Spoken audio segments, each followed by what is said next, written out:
Assalamualaikum warahmatullahi wabarakatuh. Bertemu kembali dalam demonstrasi kontekstual pengambilan keputusan sebagai pemimpin pembelajaran. Bagaimana demonstrasi saya kali ini? Selamat menyaksikan.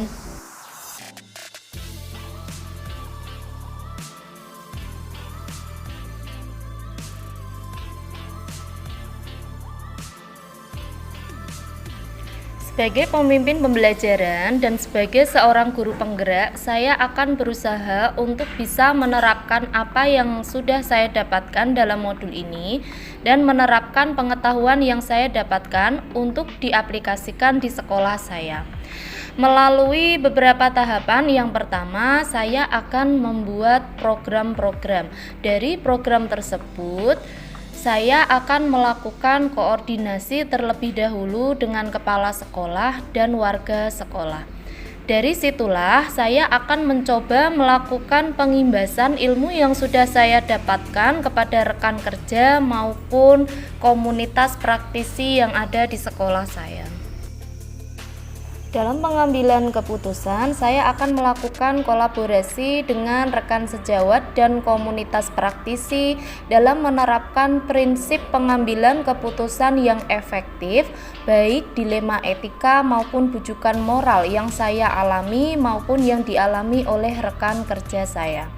Maka dalam pengambilan keputusan didasarkan pada 4 paradigma dilema etika, ketiga prinsip dilema etika, dan 9 langkah pengambilan keputusan.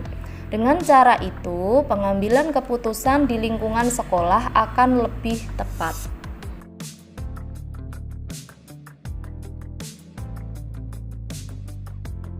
Sebagai pemimpin pembelajaran, dalam mengambil keputusan, langkah yang akan saya lakukan adalah terlebih dahulu membuat analisisnya, menentukan apakah masalah tersebut termasuk dilema etika maupun bujukan moral. Saya akan menentukan paradigma apa yang terjadi dalam masalah tersebut. Terutama paradigma itu dalam situasi dilema etika bisa dikategorikan sebagai individu lawan masyarakat, rasa keadilan lawan rasa kasihan, atau kebenaran lawan kesetiaan, dan jangka pendek melawan jangka panjang. Saya juga akan menentukan prinsip apa yang akan digunakan dalam pengambilan keputusan. Prinsip tersebut yaitu berpikir berbasis hasil, prinsip berbasis rasa peduli, dan prinsip berpikir berbasis peraturan. Saya akan melakukan pengujian pengambilan keputusan tersebut melalui 9 langkah pengujian pengambilan keputusan. Dengan menentukan nilai-nilai yang saling bertentangan, menentukan siapa yang terlibat, menentukan kumpulan fakta-fakta yang relevan, menentukan pengujian benar atau salah dalam pengambilan keputusan, kemudian melakukan uji legal, uji regulasi, uji intuisi, uji publikasi, serta melakukan uji panutan idola, dan melakukan pengujian paradigma benar lawan benar. Setelah itu, saya akan melakukan prinsip resolusi, investigasi opsi trilema, dan membuat pengambilan keputusan akhir.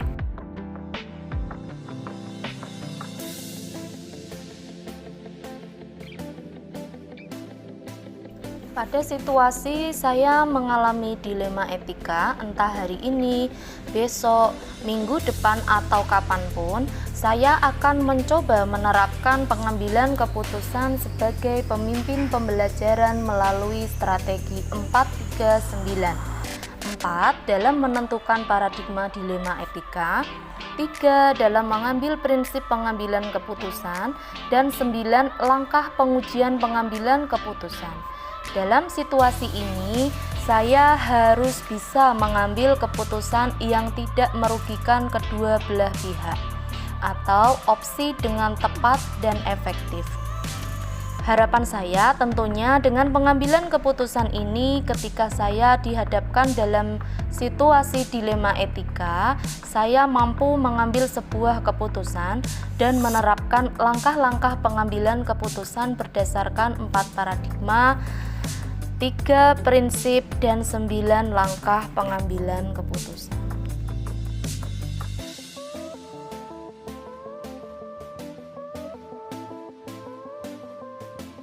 Dalam pengambilan keputusan ini tentunya saya tidak sendiri, karena dalam pengambilan keputusan sebagai seorang pemimpin pembelajaran, saya masih harus belajar dan harus didampingi. Yang mendampingi dalam hal ini adalah rekan sejawat di sekolah dan komunitas praktisi di sekolah saya. Dalam pengambilan keputusan, saya memerlukan seseorang untuk mendampingi saya dalam pengambilan keputusan yang tepat. Untuk menganalisis apakah langkah-langkah yang saya ambil itu sudah tepat dan efektif.